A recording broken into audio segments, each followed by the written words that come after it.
नमस्कार. मेडिक्लेम घेत असताना ती स्टार हेल्थ इन्शुरन्स कंपनीकडूनच का घ्यावी याचं स्पष्ट उत्तर हा ग्राफच देतो आहे. आपण या प्लॅनकडे जाऊया. आपण पाहतो आहे स्टार हेल्थचा कॉम्प्रिहेन्सिव्ह, थोडक्यात VIP प्लॅन.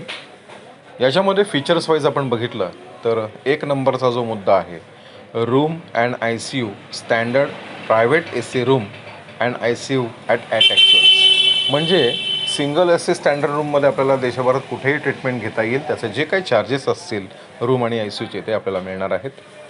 दुसरा भाग असा आहे की जेव्हा हे 1 वर्षाचं कॉन्ट्रॅक्टिंग असतं, म्हणजे 1 वर्षाची पॉलिसी असते, जेव्हा आपण पॉलिसी दुसऱ्या वर्षी कंटिन्यू करतो, रिन्युअल करतो, तेव्हा त्याला नो क्लेम बोनस म्हणून जी आपण विमा रक्कम मूळ घेतलेली आहे, ज्यासाठी पैसे भरलेत, ती सगळीच्या सगळी तुम्हाला विमा रक्कम बोनस म्हणून दिली जाते.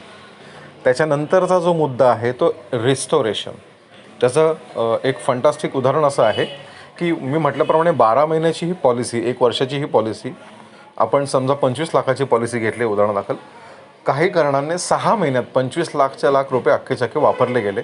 मग ते एका हॉस्पिटलायझेशनमध्ये असेल किंवा बाय ब्रेक्स असेल, तर ते वापरल्या गेल्यानंतर रिन्युअलपर्यंत अजून 6 महिने शिल्लक आहेत. 6 महिन्यात आपली पॉलिसी वापरली गेली तर उरलेल्या 6 महिन्यासाठी कुठलेही जास्त पैसे न घेता तुम्हाला 25 लाख रुपये दिले जातात. That is restoration.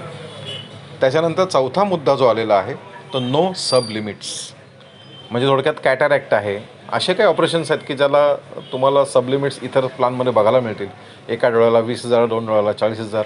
इथे तसं काही नाही आहे. इथे तुम्ही इंटरनॅशनल, इंडियन कुठलीही लेन्स टाका, तुम्हाला त्या लेन्सचा पण पैसे मिळतात आणि कॅटरॅक्टच्या ऑपरेशनचं ॲट ॲक्च्युअल्स तुम्हाला मिळतात. ॲक्च्युली कुठलेही ते सबलिमिट्स कुठल्याही गोष्टीला नाही आहेत.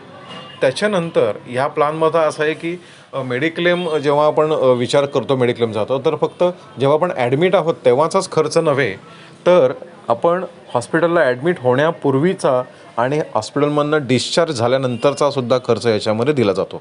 त्यामध्ये 60 दिवस ॲडमिट होण्याच्या पूर्वीचे आणि 90 दिवस हे डिस्चार्ज मिळाल्यानंतरचे. फक्त यात एक गोष्ट अशी आहे की ज्या कारणासाठी आपण हॉस्पिटलाइज झालो आहे त्या कारणाचे 60 दिवस हॉस्पिटलायझेशनच्या पूर्वीचे आणि डिस्चार्ज नंतरचे त्याच कारणाचे औषधोपचार असतील, काही तपासण्या असतील, काही विजिट्स असतील, काही उपचार असतील, या सगळ्याचा 90 दिवसापर्यंतचा खर्च जो काय आहे त्या हॉस्पिटलाइज ज्या कारणामुळे झालो त्या कारणाच्या संदर्भातला हा डिस्चार्ज नंतरच्या 90 दिवसात आपल्याला दिला जातो.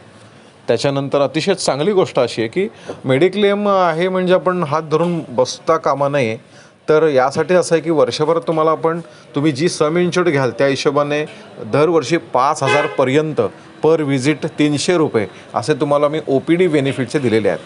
म्हणजे कंपनीच्या टायअप असलेल्या कुठल्याही नेटवर्क हॉस्पिटलमध्ये आपण ही OPD घेऊ शकता आणि त्याचा प्रत्येक विजिटचे 300 रुपये तुम्हाला आपण देणार. OPD बेनिफिटनंतर आयुष मंत्रालयाच्या तर्फे आपल्याला कंपल्शन केलेलं आहे की प्रत्येक मेडिक्लेममध्ये आपल्याला आयुष कवर देता आला पाहिजे. म्हणजे आयुर्वेदा, युनानी, सिद्ध आणि होमिओपॅथी यासाठी सुद्धा आपण कव्हरेज देतो, पण त्याचं हॉस्पिटलायझेशन हे अत्यंत महत्त्वाचं आहे. तुम्हाला त्या कारणासाठी ॲडमिट राहणं गरजेचं आहे. OPD बेसवर तुम्हाला आयुष कवर मिळणार नाही. त्याच्यानंतर सगळ्यात महत्त्वाची गोष्ट, फ्री सेकंड मेडिकल ओपिनियन. म्हणजे एखाद्या गोष्टीत समजा निदान काही झालं आणि आपल्याला XYZ हॉस्पिटलला ॲडमिट व्हायची किंवा ऑपरेशन करायची वेळ आली किंवा करायला जाणार असू, तर त्याच्यावरती स्टार हेल्थकडनं तुम्हाला एक सेकंड ओपिनियन दिलं जातं की तुम्ही XYZ हॉस्पिटलला न जाता ABC हॉस्पिटलला जाऊ शकता. अशा पद्धतीचं, आणि ते मानणं न मानणं हा आपला भाग आहे. त्यानंतर 9वा जो मुद्दा आहे तो आहे ऑल डे केअर प्रोसिजर्स. बघा कसं आहे की हल्ली ॲडव्हान्स टेक्निक्स मेडिकल फील्डमध्ये आलेली आहेत. त्याच्यामुळे ज्या ऑपरेशन्सला पूर्वी 2 दिवस 3 दिवस हॉस्पिटलाइज व्हावं लागत होतं त्या सगळ्या गोष्टी, त्या सगळ्या प्रोसिजर्स, ऑपरेशन्स हल्ली 24 तासात होतात. पण मेडिक्लेमचा नियम असा आहे की 24 तास तुम्हाला ॲडमिट राहावं लागतं, कारण तुम्हाला मेडिक्लेमचा बेनिफिट घ्यायचा असेल तर.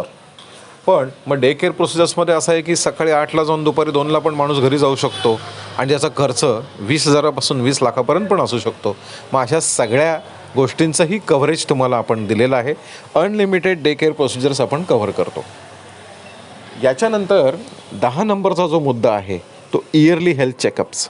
जसं OPDचं बेनिफिट तुम्हाला मी समजून सांगितलं, तसं दरवर्षी आपण जेवढे काही फॅमिली मेंबर्स आपण कव्हर केले त्या मेडिक्लेममध्ये त्या सर्वांसाठी एक ठराविक रक्कम ठेवलेली आहे. मग कंपनीचे जे टायअप असलेले डायग्नोस्टिक सेंटर्स आहेत त्या ठिकाणी जाऊन त्या रकमेपर्यंतचा आपण चेकअप जे पॅकेज घेऊ शकतो की ज्याच्यामुळे फ्युचरमध्ये येणारे आजार जे आहेत ते आपल्याला कळू शकतात आणि हे एक ॲडिशनल फॅसिलिटी, याला कुठले वेगळे पैसे आपल्याला भरावे लागत नाहीत. त्यानंतर 11 नंबरचा मुद्दा आहे जो अत्यंत महत्त्वाचा आहे आणि तो याच्यापूर्वी सर्व मेडिक्लेममध्ये ड्रॉबॅक राहिला आहे, तेही आपण इनबिल्ट ह्यात ऑप्शन दिलेला आहे. तो असा की हॉस्पिटल डेली कॅश. म्हणजे जेव्हा आपण आपलं गाव सोडून मुंबई पुण्यासारख्या ठिकाणी ट्रीटमेंट घ्यायला जातो तेव्हा आपल्या रुग्णाव्यतिरिक्त एखाद दुसरा जो व्यक्ती सोबत असतो तिकडे काळजी घेण्यासाठी, तर त्याला मग कॅन्टीनचा खर्च असेल, येणं जाण्याचा खर्च असेल, इथे राहण्याचा खर्च असेल, तर यासाठीच एक हातभार म्हणून साधारण 500 रुपयापासून 2500 रुपयापर्यंत पर डे असे वर्षाचे 120 दिवस आपण खर्च देतो. त्याच्यामध्ये पर हॉस्पिटलायझेशन जास्तीत जास्त 7 दिवसाचेच पैसे देता येतात. त्याच्यामध्ये पहिला दिवस आपण वजा करतो. म्हणजे समजा 10 दिवसाचं आपण हॉस्पिटलायझेशन घेतलं तर 7 दिवस त्यातले फक्त हॉस्पिटलायझेशनचे आपल्याला पैसे मिळतील, वर्षात 3 दिवसाचे मिळणार नाहीत. पण हॉस्पिटल डेली कॅश कमीत कमी 7 दिवसाची आपल्याला ही मदत मिळते. त्याच्यानंतर अत्यंत महत्त्वाचा भाग आहे 12 नंबरचा मुद्दा, डेंटल आणि ऑफ्थॅल. याच्यामध्ये असं आहे की बघा, कुठलीही दाताची ट्रीटमेंट बेसिक मेडिक्लेममध्ये कव्हर नसते, पण आपण ही पॉलिसी घेतल्यानंतर दर 3 वर्षाच्या ब्लॉकमध्ये, थोडक्यात दर चौथ्या वर्षी आपल्याला एक पॅकेज दिलेलं आहे, साधारण ते 15,000 रुपयापर्यंतचं आहे, की ज्याच्यामध्ये तुम्ही एकतर डोळ्याची ट्रीटमेंट घ्या किंवा दातासाठी तुम्ही कुठली ट्रीटमेंट घ्या. मग चष्मा लावू शकता, ब्रेस लावू शकता दातासाठी, दाताचं क्लिनिंग करू शकता, वॉट एव्हर.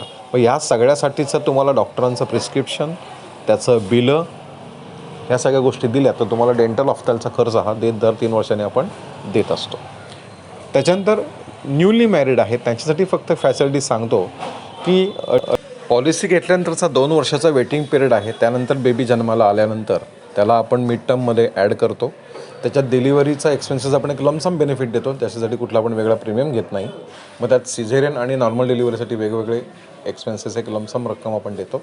त्यानंतर न्यूबॉर्न बेबीचं वॅक्सिनेशन आहे तेही आपण त्यात कव्हर केलं आहे. रिन्युवलच्या डेटपर्यंत जो काही पिरियड असेल तर सर्व पिरियडमध्ये, त्या संपूर्ण पिरियडमध्ये त्या बाळाला आपण 2 लाखापर्यंतची इन्शुरन्स त्याला देत असतो आणि त्याच्या जन्मापासून जे असलेले सगळे आजार त्याच्यात आपण कव्हर करत असतो. त्यानंतरचा मुद्दा आला अत्यंत महत्त्वाचा, तो ॲक्सिडेंट इन्शुरन्स. की तुम्ही पॉलिसीमध्ये जेवढे कोणी सभासद आहात, सदस्य आहात फॅमिलीतले, त्यातला कुठला तरी एक मेंबर आपण त्या ॲक्सिडेंट पॉलिसीसाठी रजिस्टर करू शकतो. त्यात शक्यतो आपण ब्रेड विनर की जे प्रपोजर आहेत त्यांचं नाव तिथे देत असतो. आपण समजा 1 करोडची पॉलिसी घेतली असेल मेडिक्लेमची, तर 1 करोडचा फ्री ऑफ कॉस्ट तिथे तुम्हाला ॲक्सिडेंटल इन्शुरन्स हा दिला जातो, ज्याचा प्रीमियम असतो 8,260 रुपये. मी जेवढी सम इन्शुर्ड घ्याल मेडिक्लेमची तेवढा तुम्हाला ॲक्सिडेंटल इन्शुरन्स त्याच्यामध्ये फ्री ऑफ कॉस्ट आहे. त्याच्यानंतर महत्त्वाचा भाग आला एअर ॲम्ब्युलन्स.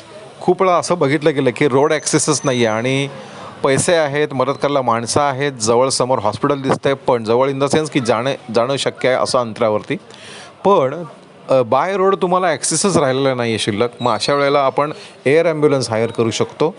तर एअर ॲम्ब्युलन्सचाही खर्च आपल्या पॉलिसीमध्ये कव्हर आहे. फक्त तिथे अट अशी आहे की रोड ॲक्सेस नसेल तिथेच एअर ॲम्ब्युलन्स आपल्याला अवेलेबल आहे. त्यानंतरचा भाग आहे डोनर एक्सपेन्सेस.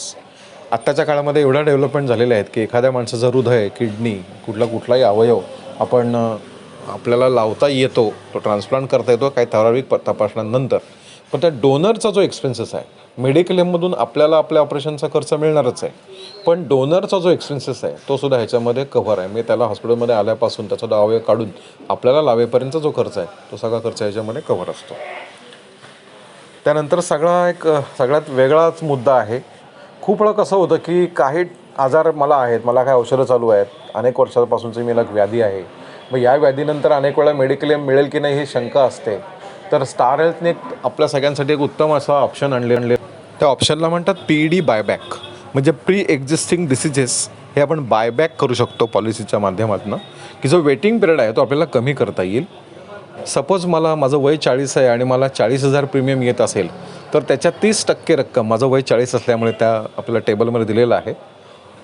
मग 12,000 रुपये जर का मी 40,000 प्रीमियम असेल तर त्यात 12,000 रुपये एक्स्ट्रा देऊन, जे पहिल्याच वर्षी द्यायचे आहेत, एकाच वर्षी द्यायचे आहेत, तो देऊन माझा वेटिंग पिरियड जो आहे 36 महिन्याचा तो मी 12 महिन्यावरती आणू शकतो आणि 12 महिन्यांनी माझे पॉलिसी घेण्यापूर्वीचे जे आजार आहेत ते त्याच्यामध्ये कव्हर होऊ शकतात.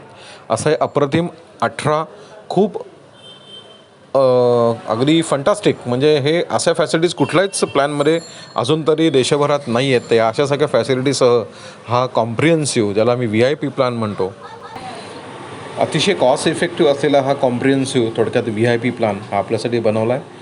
कमी वयात घेतलेला हा जास्त फायदेशीर असतो आणि आर्थिकदृष्ट्या फायदेशीर असं जर का म्हटलं, आपण कॉस्ट इफेक्टिव्ह जर का म्हटलं, तर ह्या ऑडिओ व्हिडिओ व्हिज्युअल मेसेजनंतर माझा एक टेक्स्ट मेसेज आपल्याला आलेला आहे. त्याच्यामध्ये मी हा प्लॅन घेतल्यानंतर तुम्हाला तो कॉस्ट इफेक्टिव्ह कसा राहतो, पर लॅक आपल्याला भरतो आहे प्रीमियम वेगळा आणि त्याचा ॲक्च्युअल इफेक्ट बेनिफिट्सचा विचार करता कसा पडतो आहे हे आपल्याला लक्षात येईल. आपण तो पाहूया आणि मग बोलूया.